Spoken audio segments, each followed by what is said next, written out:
ಏನು ಸರ್ಕಾರಿ ವೈದ್ಯಕೀಯ ಕಾಲೇಜು ವಿಜಯಪುರ ಜಿಲ್ಲೆಯಲ್ಲಿ ಮಾಡಲು ಮೀನಾಮೇಷ ಎಣಿಸ್ತಿರ್ತಕ್ಕಂಥ ಏನು ಇಲ್ಲಿನ ವಿಜಯಪುರ ಜಿಲ್ಲೆಯ ಪ್ರಭಾವಿಯ ರಾಜಕಾರಣಿಗಳು ಏನು ಆಸಕ್ತಿಯನ್ನು ವಹಿಸ್ತಾ ಇಲ್ಲ. ಆದ್ರೆ ನಾನು ಅವರಲ್ಲಿ ವಿನಂತಿಯನ್ನು ಮಾಡ್ಕೊತಾ ಇದ್ದೀನಿ.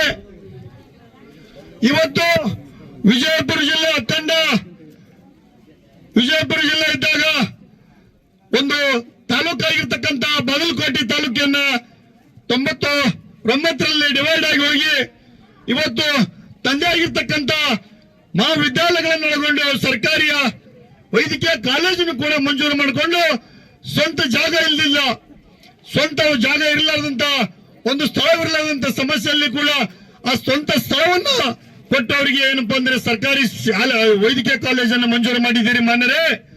ಆದ್ರೆ ಇವತ್ತು ಸುಮಾರು 150 ಎಕರೆ ಭೂಮಿ ಹಾಗೂ ಸುಮಾರು 1 ಕೋಟಿ 100 ಕೋಟಿಗಿಂತಲೂ ಹೆಚ್ಚಿನ ಅನುದಾನ ಕೊಟ್ಟಿರ್ತಕ್ಕಂಥ ಒಂದು ಸರ್ಕಾರಿಯ ಆಸ್ಪತ್ರೆ ಇವತ್ತು ಇದೆ. ಅಲ್ಲಿ ಇವತ್ತು ವೈದ್ಯಕೀಯ ಕಾಲೇಜು ನಡೆಸಲು ಯಾವುದೇ ತೊಂದರೆಗಳಿಲ್ಲ.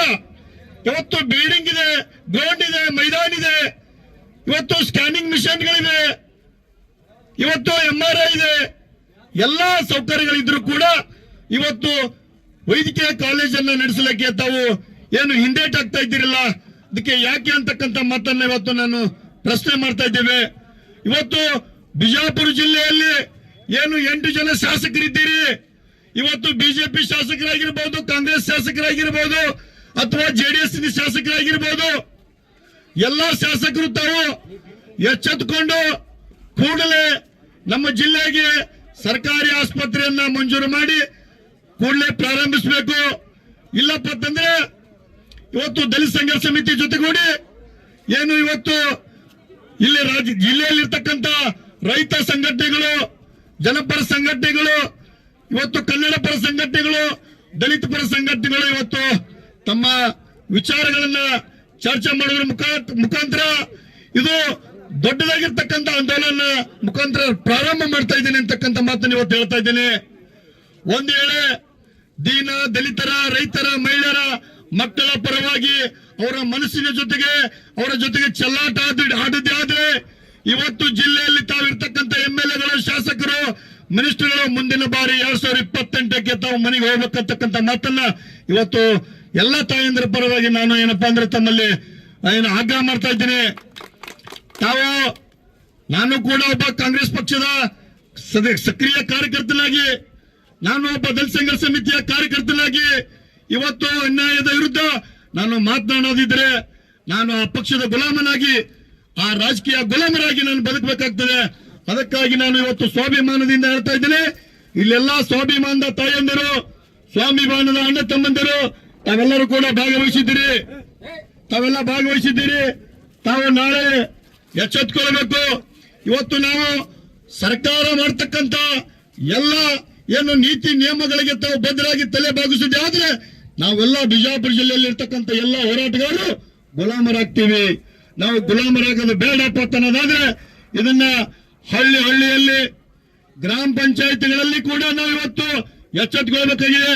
ಸುಮಾರು ನಮ್ಮ ತಾಲೂಕಿನಿಂದ ಇನ್ನೊಂದು ತಾಯಂದ್ರೊಬ್ರು ಹೇಳಿದ್ರು, ನಮ್ಮ ತಾಲೂಕಿನಿಂದ ಒಂದು ದಿನಕ್ಕೆ 15ರಿಂದ 20 ಹೆರಿಗೆಗಳ ಏನು ನಾವು ಇಲ್ಲಿಂದ ಬಿಜಾಪುರ ಜಿಲ್ಲಾ ಆಸ್ಪತ್ರೆಗೆ ಕಳಿಸ್ತಾ ಇದ್ದೀವಿ ಅಂತ ಹೇಳಿ. ಅದು ಸುಳ್ಳೆಲ್ಲ ಸತ್ತಾಗಿರ್ತಕ್ಕಂಥ ಮಾತನ್ನು. ಯಾಕಂದ್ರೆ ಇವತ್ತು ನೀವು ನಮಗೆ 5 ಗ್ಯಾರಂಟಿ ಯೋಜನೆಗಳನ್ನು ಕೊಟ್ಟಿದ್ದೀರಿ. ಇವತ್ತು ಭಾಗ್ಯಲಕ್ಷ್ಮಿ ಆಗಿರ್ಬೋದು, ಅಥವಾ ಏನು ಸಾರಿಗೆ ವ್ಯವಸ್ಥೆ ಆಗಿರ್ಬೋದು, ಅಥವಾ ಇನ್ನೊಂದು ಯಾವುದೋ ಗೃಹಲಕ್ಷ್ಮಿ ಆಗಿರ್ಬೋದು, ಇವೆಲ್ಲ ಯೋಜನೆಗಳನ್ನು ಕೊಟ್ಟಿದ್ರಿ. ಅದರ ಜೊತೆಗೆ ಇವತ್ತು ಬಡವರ ಪರವಾಗಿ, ದೀನರ ಪರವಾಗಿ, ದಲಿತರ ಪರವಾಗಿ, ಮಹಿಳೆಯರ ಪರವಾಗಿ ಒಳ್ಳೆ ಯೋಜನೆಯನ್ನು ಮಾಡಿದ್ದೀರಿ ಸಾಬ್ರೆ. ನೀವು ಈ ಶಿಕ್ಷಣದ ವ್ಯವಸ್ಥೆಯನ್ನ ಮತ್ತು ಸಾರಿಗೆ ವ್ಯವಸ್ಥೆಯನ್ನ ಕೊಟ್ಟಿದ್ದೀರಿ. ನಮ್ಗೆ ಆರೋಗ್ಯ ಭಾಗ್ಯದ ವ್ಯವಸ್ಥೆಯನ್ನ ನಾವು ತಾವು ಕಲ್ಪಿಸ್ತೀರಿ ಅಂತಕ್ಕಂಥ ಮಾತನ್ನ ನಾವು ಇವತ್ತು ಹೇಳ್ತಾ ಇದ್ದೀವಿ. ಒಂದು ವೇಳೆ ನೀವು ಆರೋಗ್ಯ ಭಾಗ್ಯವನ್ನ ಕಲ್ಪಿಸದಿದ್ದ ಪಕ್ಷದಲ್ಲಿ ನಾವು ಹಳ್ಳಿಗಳಿಂದ, ತಾಲೂಕುಗಳಿಂದ ಏನು ಬಿಜಾಪುರ ಚಲೋ ಅಂತಕ್ಕಂಥ ಕಾರ್ಯಕ್ರಮವನ್ನು ಇಟ್ಟುಕೊಂಡು ನಾವು ಸರ್ಕಾರಿ ವೈದ್ಯಕೀಯ ಕಾಲೇಜನ್ನು ಉಳಿಸಲು ನಾವು ಹಳ್ಳಿಯಲ್ಲಿ ಕೂಡ ತಮಗೆ ರೊಕ್ಕ ಇಲ್ಲಪ್ಪ ಅಂತಂದ್ರ ಸರ್ಕಾರದ ದುಡ್ಡು ಇಲ್ಲಪ್ಪ ಅಂತಂದ್ರೆ ನಾವು ಜೋಳಿಗೆ ಹಾಕೊಳ್ಳೋಕೆ ರೆಡಿ ಇದೀವಿ ಅಂತಕ್ಕಂಥ ಮಾತನ್ನ ನಾವು ಹೇಳ್ತಾ ಇದ್ದೇವೆ. ನಾವು ಭಿಕ್ಷೆ ಬೇಡ ಅದು ಸರ್ಕಾರಕ್ಕೆ ದುಡ್ಡು ಕೊಡ್ತೇವೆ. ಪ್ರತಿ ಕುಟುಂಬದಿಂದ 100 ರೂಪಾಯಿ 150 ರೂಪಾಯಿ ಹಿಡ್ಕೊಂಡು 1 ರೂಪಾಯಿ ಹಿಡ್ಕೊಂಡು 10,000 ರೂಪಾಯಿ ತನಕ ಏನು ಒಂದು ಕುಟುಂಬದಿಂದ ನಾವು ಏನು ದುಡ್ಡನ್ನು ಸಂಗ್ರಹಣೆ ಮಾಡೋದ್ರ ಮುಖಾಂತರ ಈ ರಾಜ್ಯದ ಬೊಕ್ಕಸಕ್ಕೆ ದುಡ್ಡನ್ನು ಕೊಡೋದ್ರ ಮುಖಾಂತರ ಸರ್ಕಾರಿ ವೈದ್ಯಕೀಯ ಕಾಲೇಜನ್ನ ಮತ್ತು ಸರ್ಕಾರಿ ಆಸ್ಪತ್ರೆಯನ್ನ ಉಳಿಸ್ತೇವೆ ಅಂತಕ್ಕಂಥ ಮಾತನ್ನು ಇವತ್ತು ನಮ್ಮ ಎಲ್ಲ ತಾಯಂದರ ಪರವಾಗಿ ಎಲ್ಲ ರೈತ ಮುಖಂಡರ ಪರವಾಗಿ ನಾವು ಇವತ್ತು ವಾಗ್ದಾನ ಮಾಡ್ತಾ ಇದ್ದೀವಿ. ತಡೆಗಟ್ಟಿ ಅದನ್ನು ಉಳಿಸಬೇಕು, ನಾವೆಲ್ಲರೂ ಉಳಿಸ್ಕೊಳ್ಬೇಕು ಅನ್ನೋ ಕಾರಣಕ್ಕಾಗಿ ನಾವಿಂದು ಹೋರಾಟ ಮಾಡ್ತಾ ಇದ್ದೇವೆ.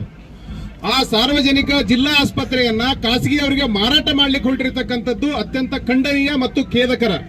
ಯಾಕೆ ಅದನ್ನು ಮಾರಾಟ ಮಾಡಬೇಕಾಗಿದೆಯಪ್ಪ ಅಂತಂದ್ರೆ ಕೇಂದ್ರ ಸರ್ಕಾರದ ನೀತಿ ಆಯೋಗ ಹೇಳ್ತದೆ ಎಲ್ಲವೂ ಕೂಡ ಸರ್ಕಾರಿ ಸ್ವಾಮ್ಯದಲ್ಲಿರ್ತಕ್ಕಂಥವು ಸರ್ಕಾರ ನಡೆಸಕ್ ಆಗಲ್ಲ, ಅದಕ್ಕಾಗಿ ಖಾಸಗಿ ಅವರಿಗೆ ಇವುಗಳನ್ನ ಮಾರಾಟ ಮಾಡಿಬಿಡಿ ಅಂತಕ್ಕಂಥ ಒಂದು ನೀತಿಯನ್ನ ಕೇಂದ್ರ ಸರ್ಕಾರ ತಂದಿದೆ. ಅದರ ಭಾಗವಾಗಿ ರಾಜ್ಯದ 8 ಜಿಲ್ಲಾ ಆಸ್ಪತ್ರೆಗಳನ್ನ ಮಾರಲಿಕ್ಕೆ ಹೊರಟಿರ್ತಕ್ಕಂಥದ್ದು ಮತ್ತು ಜಿಲ್ಲಾ ಆಸ್ಪತ್ರೆ ಆವರಣ ಇಲ್ಲ ಅಂತಂದ್ರೆ ಖಾಸಗಿಯವರ ಸಹಭಾಗಿತ್ವದಲ್ಲಿ ಒಂದು ವೈದ್ಯಕೀಯ ಕಾಲೇಜನ್ನು ಪ್ರಾರಂಭಿಸಬೇಕು ಅಂತಕ್ಕಂಥದ್ದು ರಾಜ್ಯ ಸರ್ಕಾರದ ಒಂದು ಚಿಂತನೆ.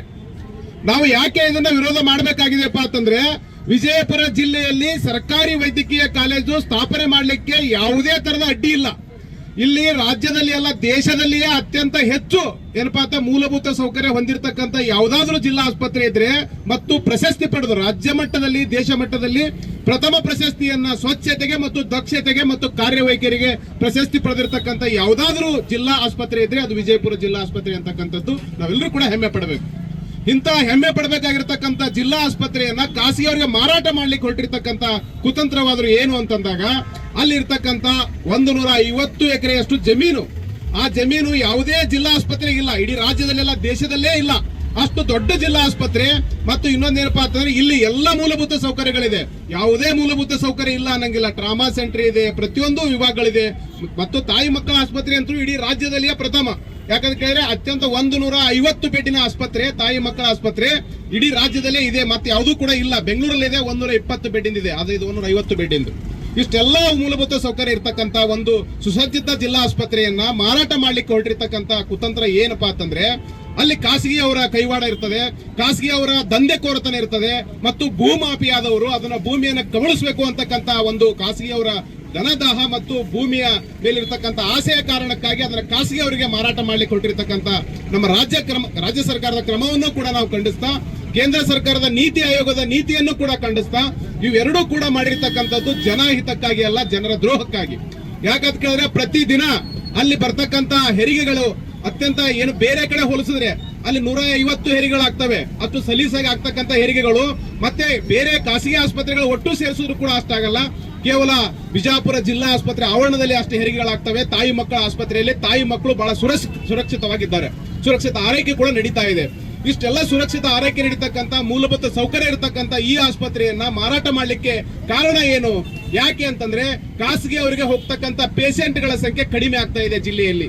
ಆ ಕಾರಣಕ್ಕಾಗಿ ಅದರ ಖಾಸಗಿ ಅವರು ಮಾರಾಟ ಮಾಡಬೇಕು ಅಂತಕ್ಕಂಥದ್ದು ಒಂದು ಕಡೆ ಆದ್ರೆ, ಇನ್ನೊಂದು ಏನಪ್ಪಾ ಅಂತಂದ್ರೆ ಪ್ರತಿ ವರ್ಷ 2,70,000 ಒಳರೋಗಿಗಳಿಗೆ ಏನಪ್ಪಾ ಅಂತ ಟ್ರೀಟ್ಮೆಂಟ್ ಕೊಡ್ತಕ್ಕಂಥ ಯಾವ್ದಾದ್ರು ಆಸ್ಪತ್ರೆ ಇದೆ ಅದು ಬಿಜಾಪುರ ಜಿಲ್ಲಾ ಆಸ್ಪತ್ರೆ.